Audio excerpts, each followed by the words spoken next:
with the little lecture, talk about Lawrence University, and answer your questions from there, and we'll get singing. All right, thanks so much. Thank you. Hello, everyone. I am pleased to see you here.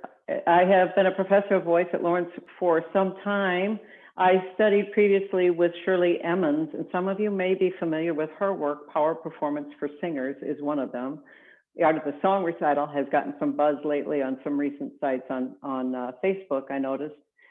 But it was her work with performance psychologist Alma Thomas that I'll be, and that inspired my own research.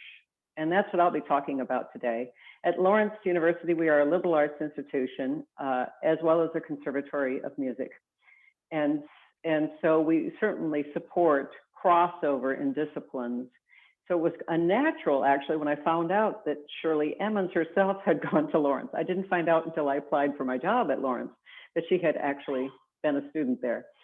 So we're kind of quiet about, I guess the alumni are kind of quiet about our history.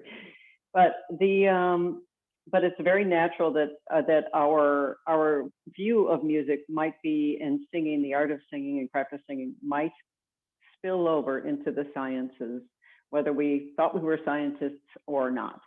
It is that curiosity that nabs us.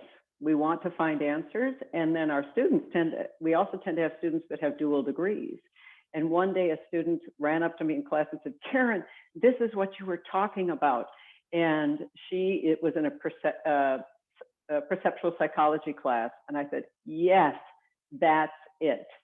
And so that kind of intergenerational interaction between master teacher, student, sharing of ideas is what gave birth to all of this. Now, I can lecture for the full hour, but if somebody wants to try some of these things out, we can certainly do that. I can also I definitely want to leave some Q&A time for discussion. So that would also be lovely. I would love to chat and share ideas with you all. I'm going to jump into this lecture now. Let's see, I'm going to share the screen and see what we get. Okay, so this is the book. I had hoped to write this together with Shirley Emmons. She wrote the foreword, but her untimely death kind of put the kibosh on that, but her influence is definitely here. Okay, these little screen things on the screen that are preventing me from getting my clicking to the right. There we go. Okay, now I can do that. Okay, so this presentation is called The Brain, Music, and Optical Performance. And I actually teach a term-long class in this for students that want to get a minor in vocal pedagogy. We're going to begin with an exercise that everybody can do. So I would like you to stand up at home, if you would please, or if that's not possible, sit in such a way that you feel more alert. And we're going to do an attentive listening exercise. So hopefully there's a little bit of ambient sound around you. You can open a door if you'd like. But I'd like to see if you can find a faint and distant sound and follow it for 3 to 5 seconds here, we'll see.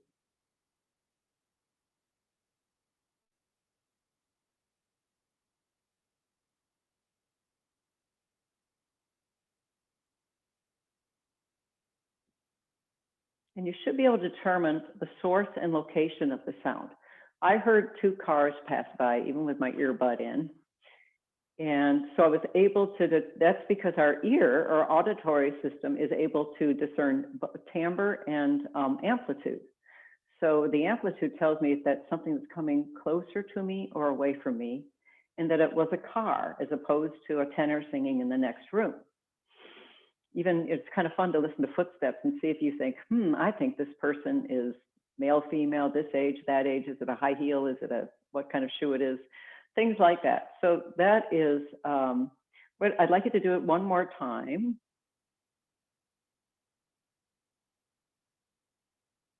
And notice when you find one, move on to another if you can.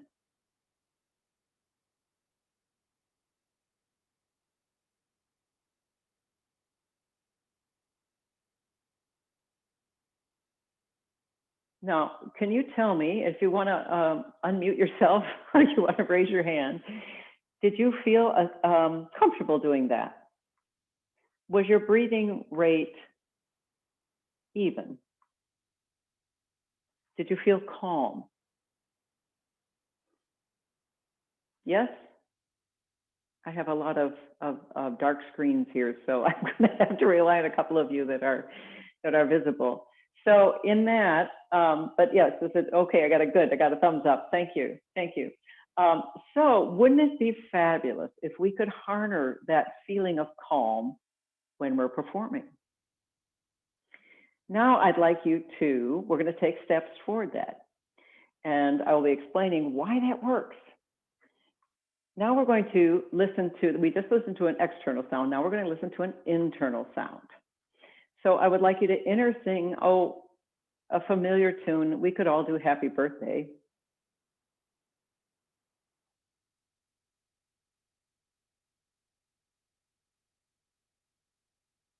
Okay, I just inner sang Happy Birthday in real time. If you didn't do it in real time, try it again with real time. That really makes it inner singing as opposed to inner hearing.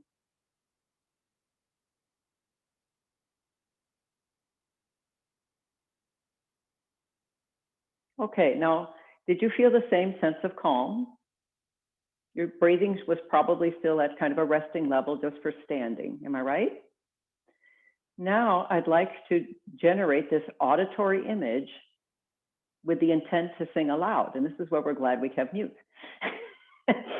So now we're all going to inner sing that same passage and then sing aloud. I may stop you somewhere along the way, but okay, so here we go. Ready?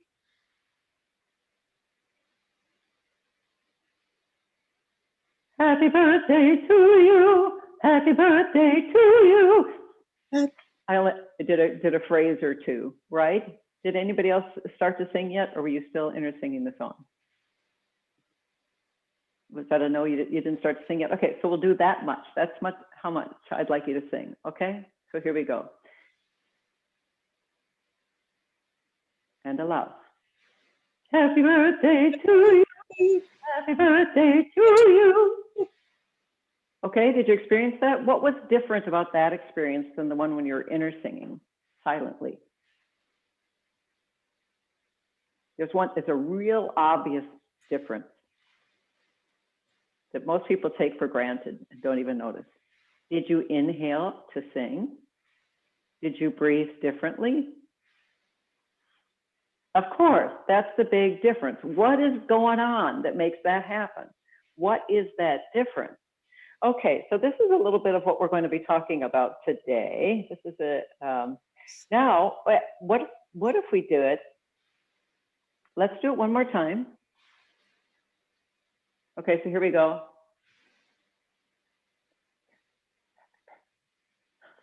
Happy birthday. And I stop you. Then you notice that you took a breath. Then you notice that you had a motor plan of action that was interrupted because it feels awful that I stopped you. My students experience this when I'm talking and lecturing because I ask a question, then I keep on talking, and they go to try to talk. So yeah, then it's obvious that we actually did inhale for the task at hand. Okay, so the point of this is that 100% of our nervous system is 100% focused on the task at hand. That's a very key point. And the function of our postural and autonomic system to control our heart and breathing rate is to support homeostasis, or our sense of well-being, whether we are at rest or whether we are performing. We are supposed to have a sense of well-being at all times. So for inhaling for a task at hand, we first noticed resting or tidal level breathing. So we have these automatic inhale, exhale, resting points. that we don't have to think about, that's all done unconsciously. But we can alter this voluntarily, and it's called anticipatory controls, from our conscious mind talking to our unconscious brain, and we can alter the breathing rate to serve our task. Now, if you were to just blow all your air out until you're emptied out and hold it, just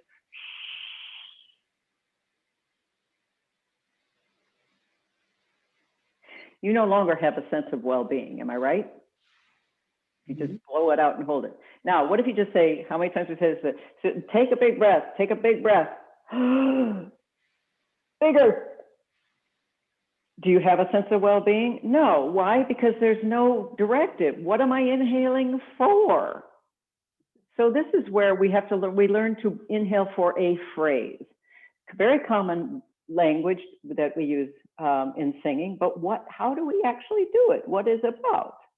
Well, we did it in that first exercise. Oh, I'm all messed up now. After doing that, I feel really awful. I feel like let's do a little attentive listening exercise right now to get back on, which you can do. Oh, okay, I feel better now. We can that quickly readjust. All we have to do is focus on a task, such as inner singing, the space that we're walking into, the place and space that we're walking into, and start to inner sing what it is we're going to sing, and we'll get ourselves nicely calmed down. Okay, so this research was also based on an actual study at Lawrence, where we had, believe it or not, 30 singers from 4 studios, none of which was my own studio. So none of these were my own students, and they were all juniors and seniors. Okay, so in other words, we had a real good number of singers that participated in this study. And I wanted to know, is thinking bad? Seems that the kind of thinking we just did was pretty good.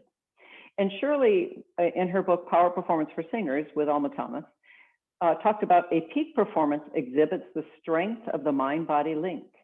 For you as a peak performer, of course, what you think is echoed by what you do. That makes sense. Okay, that seems logical. And a peak performance exhibits the strengths of the mind-body link. Oh, I read that already, sorry about that. It's accompanied by a sense of inner calm, a high degree of concentration, a feeling of effortless control, and at the same time, an extraordinary sense of awareness.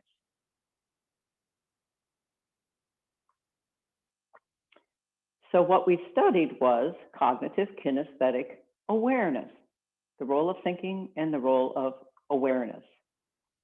Okay, so the exercises that concentrated, the study group that learned cognitive bodily kinesthetic awareness techniques, which were Feldenkrais, body mapping, and Alexander technique, and yoga. They went to master classes in those things. They were asked to keep a journal every day and reflect, do some reflection. And they were asked to do a sun salutation before they did every practice. The control group had no change. Well, look at this 21% gain over 6 weeks in their singing skills. A blind panel judged them at the beginning and at the end. 21% gain, that is unheard of. But what we found out, we found out that the students that were able to maintain awareness showed fluidity of movement and reflexive postural adjustments. The ones that had difficulty maintaining awareness were tight or else really lax in their posture. So what this showed me was cognitive processing was good, maintaining awareness was good, but there was also something about the role of the vestibular system and the spatial cognition. What do I mean by the vestibular system and spatial cognition?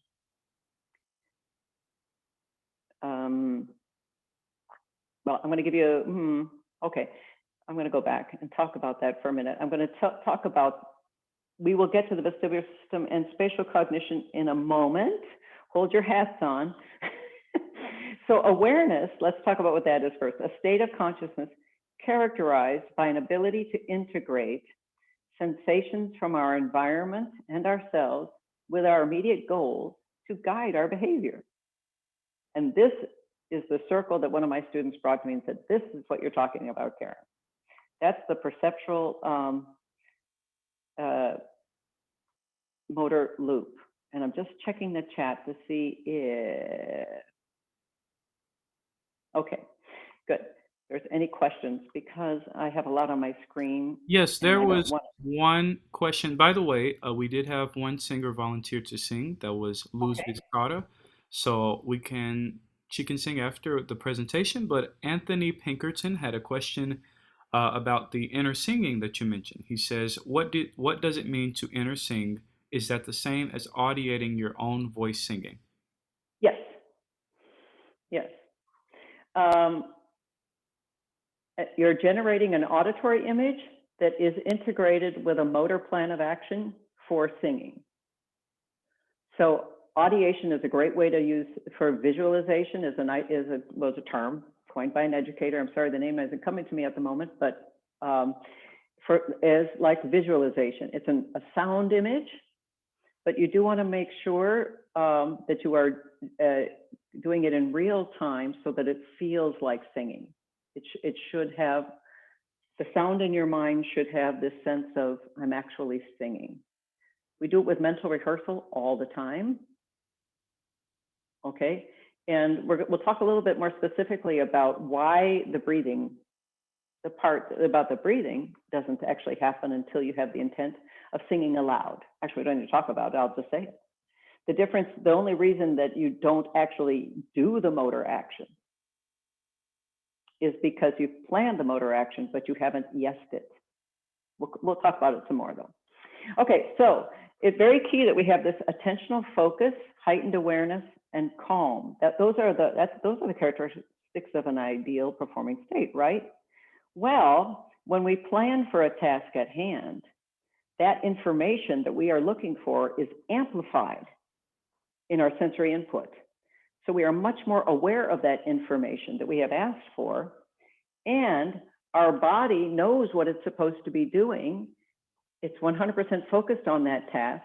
It itself is rhythmically entrained to produce that action, and we feel calm and effortless control. Okay, I have this in here again. Awareness is a state of consciousness characterized by our ability to integrate sensations from our environment and ourselves, to ask for information, to plan our behavior, synthesize it, and yes it for motor output, which is unconscious.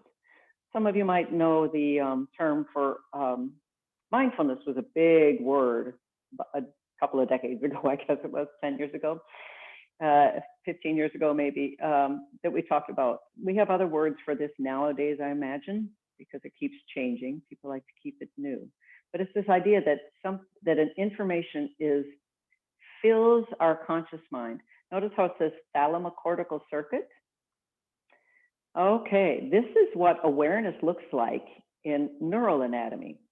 We have a brainstem system called the reticular formation.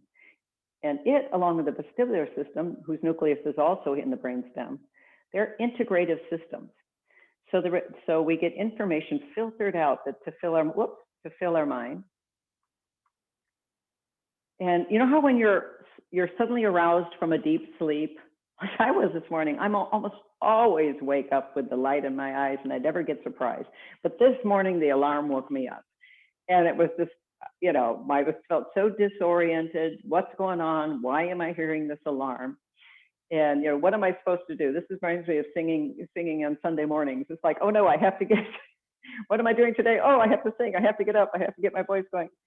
And what happens is when you start deciding what your task is for the day, information gets filtered out so that you don't have the whole world spraying information at your mind. This is something that, I'll skip that story. Okay, so as soon as you begin focusing your attention on your task, the information that goes to your cortex is going to be filtered out.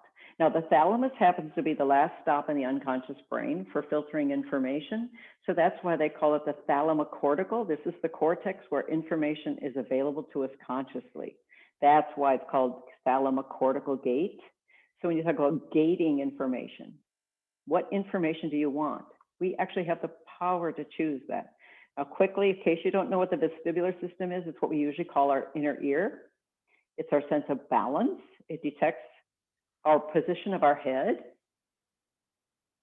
And here's the thing, it's not just a sensory system to sense head movement. It's actually a motor system. It is our system for posture. It not only informs us when that information is processed, it informs us of our place in space, and it corrects our posture. So if we were to all do a little balancing task right now, you know, just stand on, you can't really see me, but I'm standing on one foot and I just lifted the other one a little bit. And if you take your foot off the ground, you'll notice that your ankle kind of wiggles. You didn't say, I'm going to use those muscles and make sure that they're working. You just said, I don't want to fall down. I'm going to hold my hands out and I'm going to notice my space above me, beside me, behind me, around me. Notice the light coming in the window. Maybe notice some sound. Oh, I start feeling very nice and calm. Okay, that's the vestibular system's job. We have a system for it. So those of you who get motion sickness, that's because your vestibular system is saying, I can't fix this, get off the boat, get out of the car. I can't orient you to the force of gravity. My job is to orient you to the force of gravity, but this ride is too wild. And so it's alerting you and says, do something. But normally it can handle it unconsciously, and all we feel is this sense of equilibrium, of lightness. And you might notice that your hyoid bone, your larynx feels kind of floaty too. And now I even speak a little nicer. Isn't that nice? My voice isn't quite so edgy. It's not so driven. Everything is nice. I'm breathing calmly. Really wasn't that hard for me to get that nice feeling of well-being. And that's what I mean by it monitors your state, your position in space against gravity, and it corrects your posture. And we've already seen that it also affects your breathing. Okay, here we are again. These are, okay, I'm going to move ahead through this. So this is where it's located. See, it's your inner ear. Here's the auditory receptor, and here's the vestibular receptor. Okay, that's not the whole system, but here it is taking in information from your eyes. Have you noticed that when you try to watch yourself when you're singing, you can't? You look in the mirror and then you can't see yourself anymore. You look in the mirror, you don't see yourself anymore. Why not? When you're doing a balancing task, if you try to fix your eye on something or look over there, you might wobble a bit. Because your vestibular system is actually taking visual information, blind sight, it's called because it's seen unconsciously, to orient you to the horizon. So I went out and started riding my bike no hands and seeing how good I could get. And it got to the point that I could look at the meadows and go around on a familiar trail, knowing that there would be no cars, and knowing it was well maintained for potholes, and never did fall. The only time I fall was when I tried to stop. Okay, so this is actually doing some heavy-duty math. I can tell you, if you look at vestibular research books, the kind of math that's in there is crazy. Okay, and if you don't believe me, how could it do so much? Well, it has a nucleus here. Those are neurons that like to process like information, are collected together in what we call a nucleus. And that information is processed, and it's either sent up to the cortex, which is very little, because remember, it really only talks to us when we're nauseous, seasick, in trouble. Otherwise, we just feel equal to gravity. We feel kind of light. I was always amazed how Jessie Norman walked like she was floating. And I got to stand next to her for a Christmas album. And she's just like weightless. This huge woman was weightless. Okay, she was good at what I call vestibing. We might call it propriocepting. But okay. And then it also talks to our unconscious goes down the brainstem and talks to our body, and it goes to the cerebellum. And the cerebellum is huge, like it's like a subcontractor that orders motor signals so that they come out well in the end. Okay, so this is, and these are two-way streets. You might notice that there's one that goes from vestibular organ directly to the cerebellum without going into the nucleus. That's because we need an emergency system. That's when you trip and you do a real jerky response. Okay, I remember slipping on black ice and at night in the winter, and my head didn't hit the pavement. My head jerked up like this, and I said, "Yay, vestibular reflexes!" It saved my head from getting hit. So those are things that are not smooth. However, when we plan our behavior and we let it get processed by our cerebellum, who is our trial and error person, by the way, actor, outside mechanism. The cerebellum is our little brain, and it does trial and error for us. That's why we have to do things several times, and it makes it a little better each time we do it. That's our trial and error person. Yeah, I'll say the person. And then, yeah, but when we plan, then our actions are smooth. Okay, now how are we doing for time here? Okay, so we know this spiel already. I find this extremely useful here, by the way. So what we're talking about is planning. Okay, so now we're moving to planning. Okay, so we have all of this green area. I don't know, can you see my arrow, or am I just, you can't see that. Can you see it? Okay, that's mostly unconscious brain processing. 100% of our brain nervous system is always functioning. So both the unconscious and conscious brain are always active. But motor output is generally considered, it is managed unconsciously. Once we yes a behavior, once we say go, like you might have heard with golf, they get the shot lined up and then look at then I don't know, study the holes in the ball or something, forget about it, because you can. Now, if we only sang one high C, and that was our only job, was to sing that one high C, and there are some jobs like that, I think. You could sit there and you could sing, plan that high C, and say go, and think about nothing else. You could distract yourself and you'd be fine. But when singing, we have every second, we have another motor action coming up, another sequence of notes coming up that we have to plan for. And I wanted to get to one more thing. Well, and when we are doing this recall, did you see the recall over here? This knowledge base, this is our source of knowledge, our memory, and also new information. We recall information, we synthesize it with other incoming information or different ideas and play around with that image, and then we go. So here's this, when we're learning something, we learn it, we associate, we perceive it, we're aware of it, we associate it with other things. Oh, here's this nice, juicy, crisp apple. I remember going apple picking one fall with my family, and my grandma made this really wonderful pie, and I will never forget that because it was such a wonderful information. And it had a happy ending, so it's consolidated. It's gone to memory. Now I can recall that information and say, oh, I think I want to make an apple pie. Now, how do I do this? What do I know about cooking? Let me see. I got some apples. I'm going to put some cinnamon. Okay, and now I can plan my action for making a pie, for example.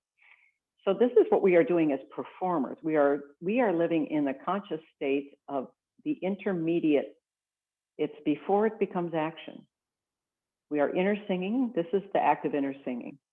And it's before we say go. I'm going to skip that. This is what makes our brain really strong, right? By the way, we have lots of these kinds of fibers here because this is the system for audio motor. Language is the same, but I'm going to skip that. And we're putting things together. We're synthesizing. Okay, so I want to do this exercise with you all. Okay, so what we do is we have knowledge of tonal memory. So, see, how's my C doing? Does that seem like a do?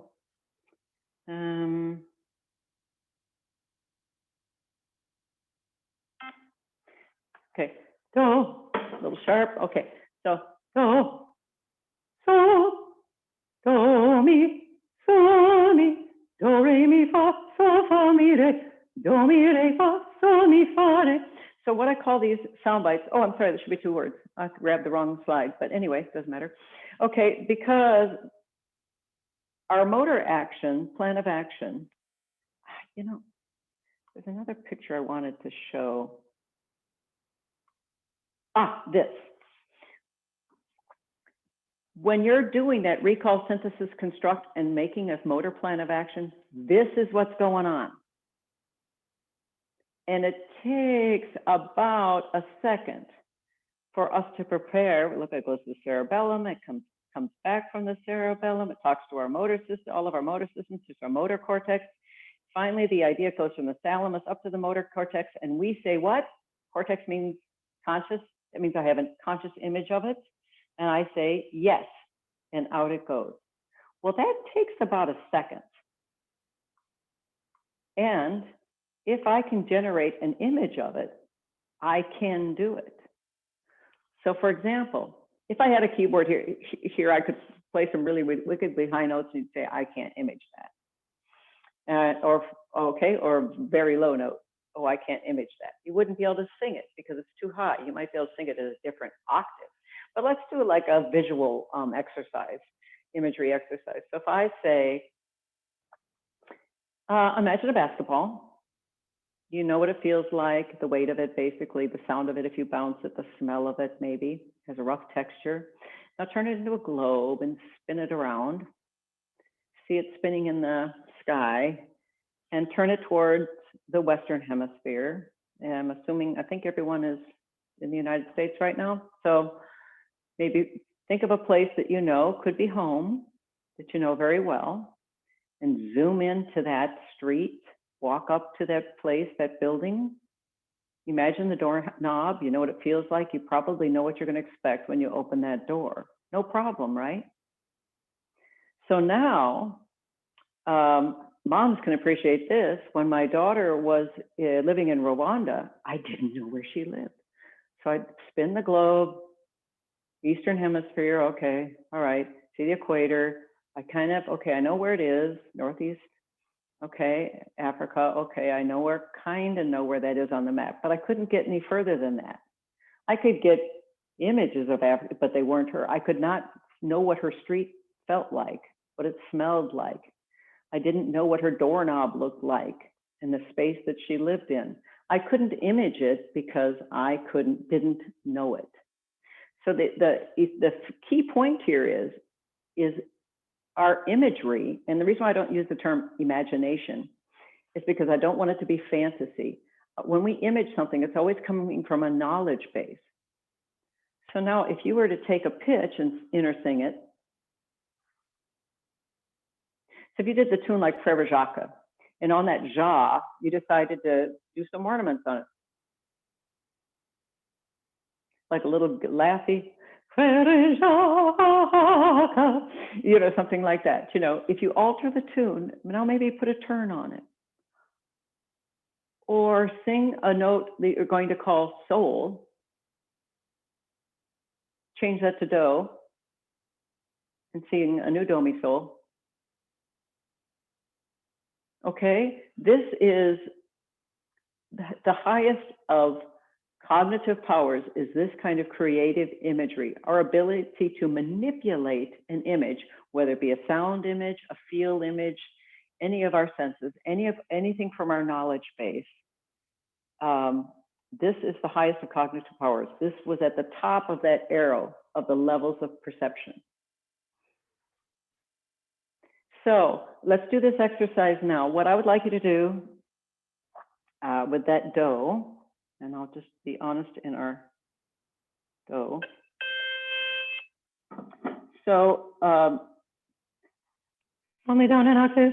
Okay, so I would like you to, when I point to this, generate an image of that and then sing it. Do, took about that long. I want a different vowel.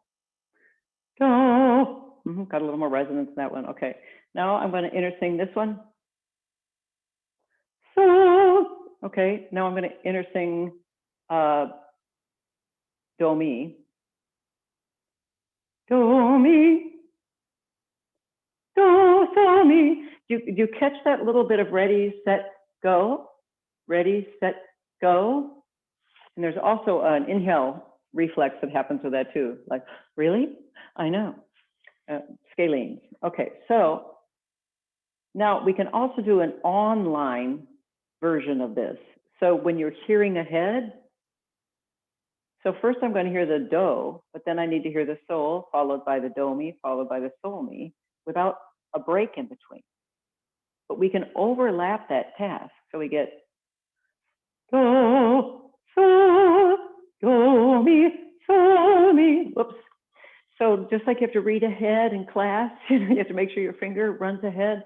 You have to make sure your eye is running ahead for good sight hear singing. We don't sight sing, we sight hear sing. Okay, because we want to sing reasonably well. We want our motor system to feel comfortable singing. We aren't comfortable just sort of surprising it and go, so mi fa. We don't want to do that. We want to go, so mi fa, and feel good about it and have the breath for it.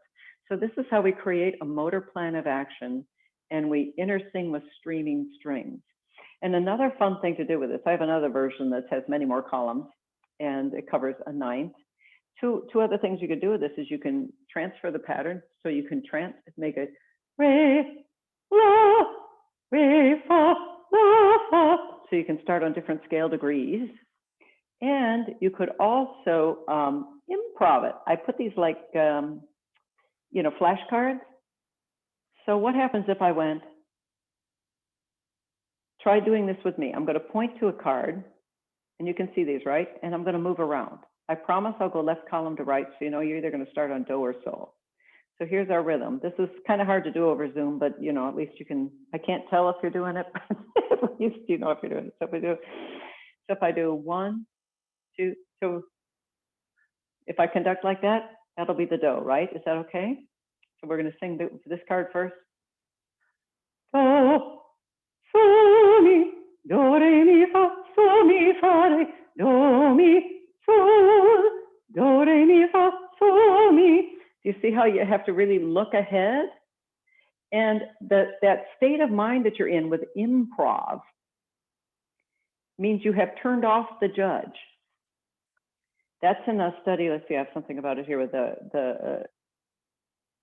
whoops, back here.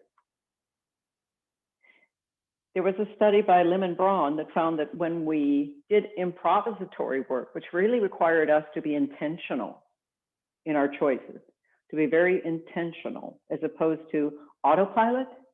So I call it piloting our autopilot, and not singing, piloting our automation rather than singing on autopilot.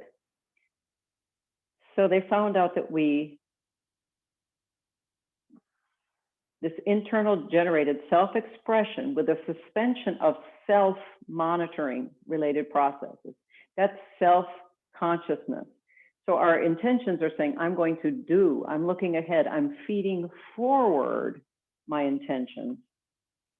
I'm here feeding forward my intentions rather than living over here in feedback, which is what I do when I learn. When I'm learning, I'm judging and thinking about it and what's going on here. But when I'm performing, I've generated an image and I like it and I say yes. And I just keep doing that over and over and over again. That's the goal. That's the goal. Okay, I'm going to stop the share now. And we have someone that would like to sing, correct? Yes, we have Luz who will sing, and so we can probably take about 15 minutes for her to sing and then answer a few questions, and then we'll conclude from there. Okay. Luz, if you're ready, then you can unmute yourself and begin. Yes, I am ready. There you are. Okay. I'm going to speaker view.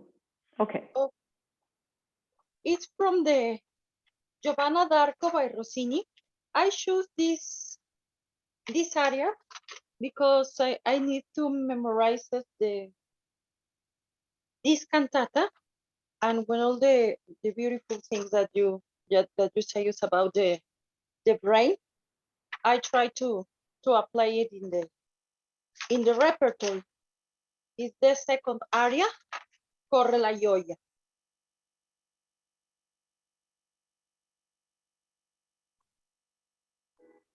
La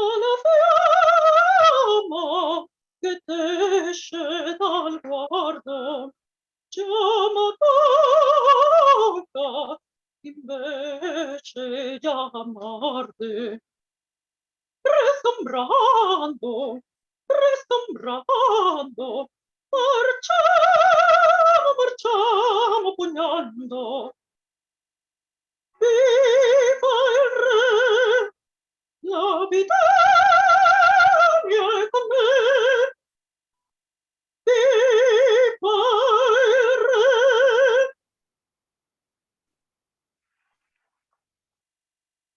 Viva guardi la Vergine al campo, tra leoni la gelosa venta. Sono campo e signor mio non mi spaventa. Viva il re, la vittoria è con me. Viva il re, la vittoria è con me. La vittoria, la vittoria, sì, la vittoria, la vittoria è con me. La vittoria, la vittoria, sì, la vittoria, la vittoria è con me. La vittoria è con me. La vittoria è con me. Viva il re, la vittoria, vittoria è con me. Hey, wonderful. I'm sorry I didn't mute myself. I hope there wasn't any extra noise there for people. I forgot to mute myself when you sang. That was lovely. So there was one point. So the way we apply this when we're doing this is, can you hear me all right? Yes, yes. Okay, all right. So some things that we have learned from what I was just talking about is and that we can apply. How do we apply those things? There was one point. Did you see when she wasn't oh, I'm sorry. Your name is Luz. Is that correct, Luz? Yes, Can I call you Luz? Okay. So when Luz was not looking at the score, did you all see that moment? And her face was up. Now I look for that because we always want to sing from memory. And you started out by saying this is something you need to memorize. So how do we sing from memory when we're learning something? And that's where we simply scale it down to the amount of information that we can remember. So if you can remember all of the sound bites, you can sing all of the sound bites from memory, right? But if you can only remember one or two rows of it, right? So you just figure out how much can I sing from memory? And in that way, then when you quite intuitively understood that when you sang something that you knew, you did that spatial awareness. You turned on your vestibular system. You let it do its job. You let it do the posture. So that was I would say that singing was your optimal singing. It was all great singing, but that was you at your best. Don't you agree? When you did that? And that's what we're after. So whenever we're practicing even, to try to practice smaller segments and make sure you do it. And you go look at the next and you go, okay, maybe I'm going to intersing it. And then I'm going to sing that phrase. So that's sort of the step one. Now, is there the other aspect in the planning with the sound bites is, and this is for coloratura, and this you probably know already, is that we have to group music like language into words, and those sound bites we could say are those words. And so those figures. Now the reason behind that is just with speech and language processing is for emphasis. Meter, I would say meter guides the breath. How does the breath know what to emphasize? How does the breath know when to flow a little faster? What the air pressure should be? as you may or may not know, we're doing inhalatory and exhalatory actions all the time while we're singing, and we're varying the force of all the time, respiratory force all the time we're singing. So how do we communicate that to our body? Well, by feeding forward in that plan of action and understanding, and in this case, sometimes we have to know the whole phrase and we have to conduct. So I'm glad you sang something with some coloratura in it, because then we can talk about how we put that, group those together. So would you mind doing those, a couple of those tasks? So we can start at the beginning, where you figure out how much you can sing from memory, which might be a phrase or a half a phrase. It might be 4 measures. Okay. Okay. And then you inner sing it, go through the steps of, because you're actually building your unconscious monitoring processes.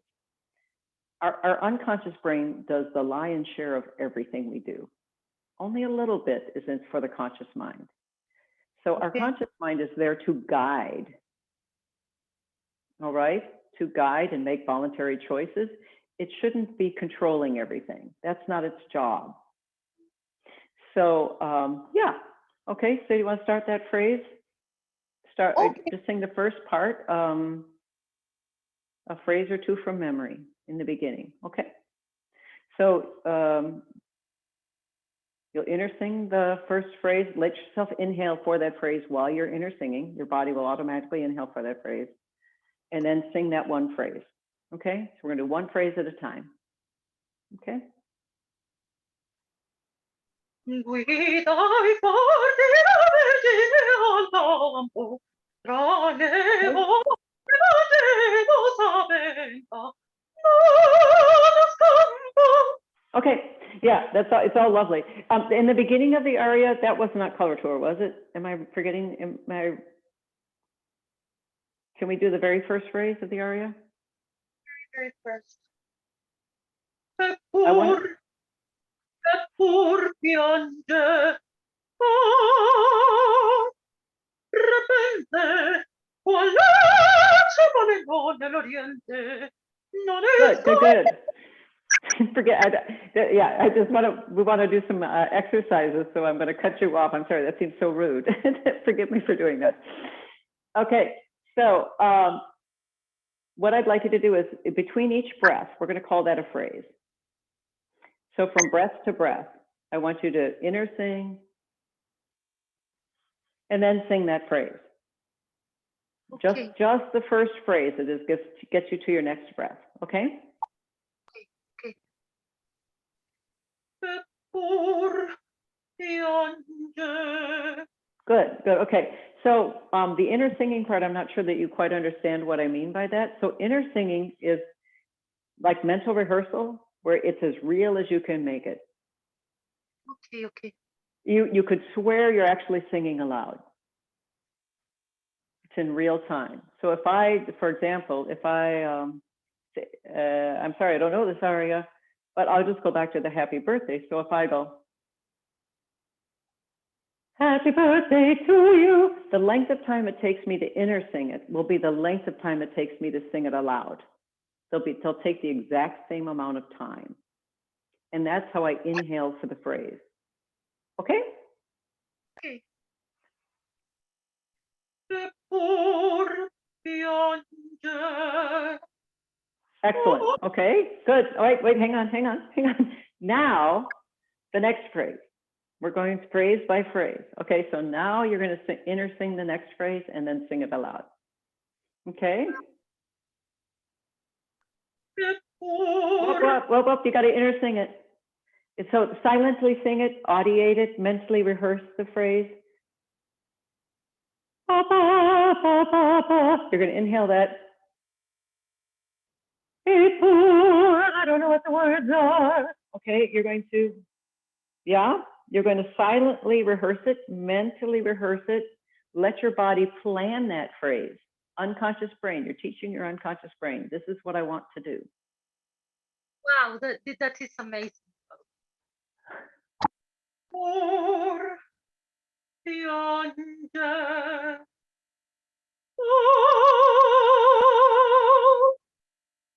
Oh, see how beautifully she breathed for that ah? Did you notice how, did you feel calmer? And we didn't see, we saw you, did you feel comfortable? You looked very comfortable to me. Okay. Yeah, now, so can you tell me what you think I mean by inner singing mental rehearsal? Pur pian. Ah, Example, what's the next phrase after that, after the ah? repente, qual luce balenò nell'Oriente. Non è il sole che s'alza. Okay, so now take that phrase. Yes, that's Let's actually jump to the coloratura because we have 4 minutes left and I want to make sure. Yeah, this inner singing is, oh, that I saw that question earlier. We talked about that. Okay, so now can you go to that coloratura section phrase that you had? yes. Okay. Guida i forti la Vergine al campo, tra le ali la gelosa venta. Okay. It's a lovely phrase. I hate to stop it. I really do. I hate to stop you. But so the yada da da da for that coloratura. Now, can you just mentally rehearse it? So you're going to sing it silently. Like that.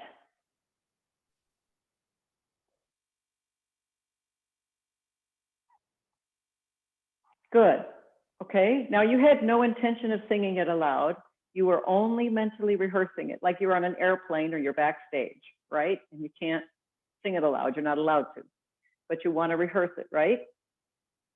Now this time, I want you to do that and let yourself inhale. And as soon as you're done mentally rehearsing that phrase, you will have inhaled for the phrase and you can go ahead and sing it aloud. Okay? Go. Guida i forti la Vergine al campo, tra le Yes. Oh, you did 2 phrases. There's a breath in there, so technically that's a phrase, right? But now tell me, on a scale of 1 to 10, 10 being the best, what was your ease factor on that? Did you feel like that it was calmer, easier? easier. I'm so happy for that.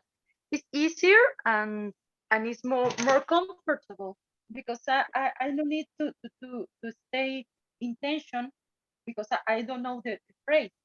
If I make the refreshment of the phrase is here. It's not, oh, where is my phrase and where is the color the phrase? Right. Thank you, Karen. So Really, I like to think of it as inputting data or teaching my unconscious brain. And then, it might seem slower at first, but the rewards are so great. Now, I hope the rest of you noticed, like I did, how easy the phrasing seemed. That the coloratura pattern was organized. I could hear an appropriate emphasis of the groupings, but it wasn't. I'm going to say this. I don't mean this being kind, but it was clumsier the first time because it hadn't been processed. We actually want to process the information as much as we can with our intentions. Let the brain give us this wonderful process information, and that's called expert anticipatory control. Your unconscious brain motor system knows what to do. And then you say, this is what we're going to do. And it says, I have a plan of action. I'm ready to do it. That feeling of readiness comes from your unconscious brain. It says, we got it. And so when you yes it, it's always the right answer. It'll be whatever you image. And it was instantly better. I didn't have to say, pull your ribs this way, use your mask. I didn't have to do any of that stuff. It almost, it almost seems too easy. I'm so glad that you enjoy doing that. And then in performance, what you're doing, and which you would do then is string several groups together. You just make sure that you're always thinking ahead. This is what the next phrase is. This is what the next phrase is. And you know when you're ready to do that, because the more we learn, the less cueing is needed. When it's brand new, first time you pick up the score, it's a much slower process. You can handle less. And then you just keep putting the phrases together in different ways, doing like you do with cueing, if you're ever in a play, right? How you have to practice the cues.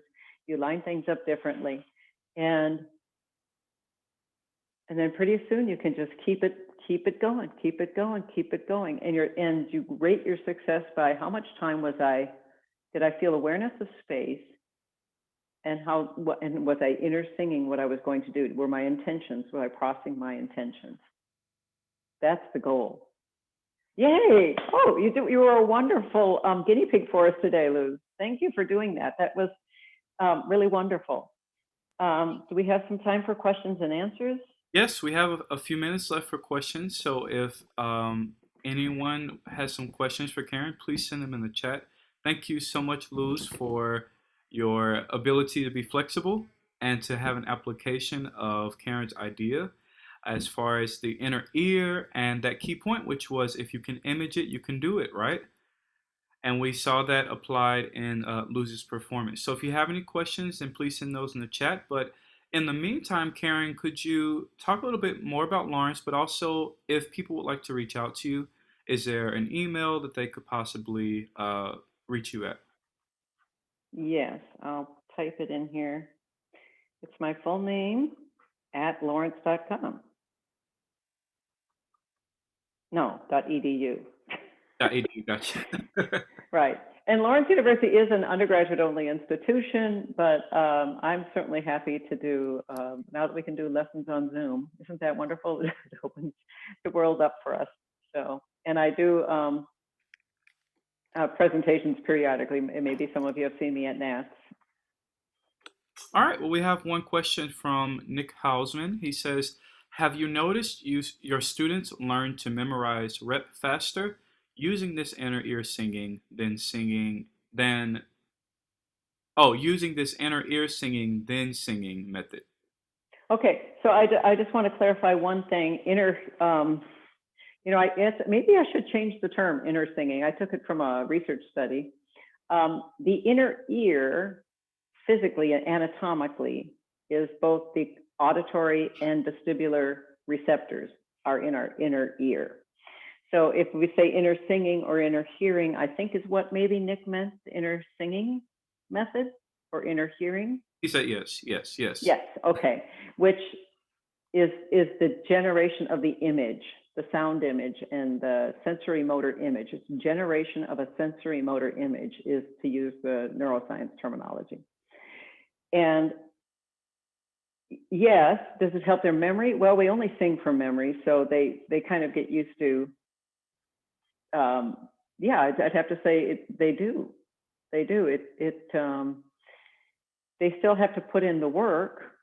They still have to, but in lessons, they only sing, they'll sing whatever they can from memory. I don't like them to look at a score because they will never sing well.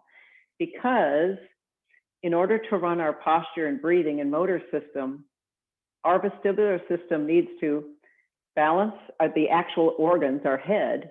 Those receptors have to be balanced. It needs visual information. And if we're reading, we're living in the perception end of things.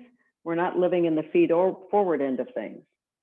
So they'd have to really read ahead. You can practice really reading ahead and singing well. It obviously can be done, and oftentimes has to be, if you have to sight read something. But in order to get the larynx postured well, that hyoid bone has to be equalized to the force of gravity as well. So when you do a simple, I know Richard Miller had my husband stand on one foot, put his fingers like this and stand on one foot when he sang. And that's just, again, like doing yoga. There you are. You're automatically in a wonderful sense of equilibrium. You want to be in that state of equilibrium in all of its meanings. Now that means equal to the task. So if you're going to sing a big It doesn't matter. You breathe for that task. You do that task. It doesn't matter if it's it doesn't mean you have to be still. And I think that that's a wonderful point that you mentioned of your attention, can't be, I mean, it can be both places, but in order to properly sing and really emote how you like, you have to really work the music into your body, so that you're able to, from memory and everything, really perform rather than having to have the perception energy there as well. Right. And like any other kind of learning, you want to have something as well learned when it takes minimal cueing. So the conscious brain should not have to be spending much time remembering what's next. Mhm. When I say we do recollection and synthesis, we're just busy playing with it, manipulating the image in our mind. And the cueing should happen quite automatically at that point because it has been so well learned. Yes. Excellent. Well, that's about all the time we have, everyone. I hope that you have enjoyed today's class. And I know I'm so thankful for Karen's time. And I've, of course, put her email in the chat, so feel free to reach out to her. And I hope that you all enjoy the rest of the 2021 CS Music Expo. Know that we have many more classes happening for the rest of today, Friday and Saturday, and a few singer spots left. So I hope you check out the schedule and can enjoy. All right, everyone, I'm Justin Bell, and have a great day. Thank you all.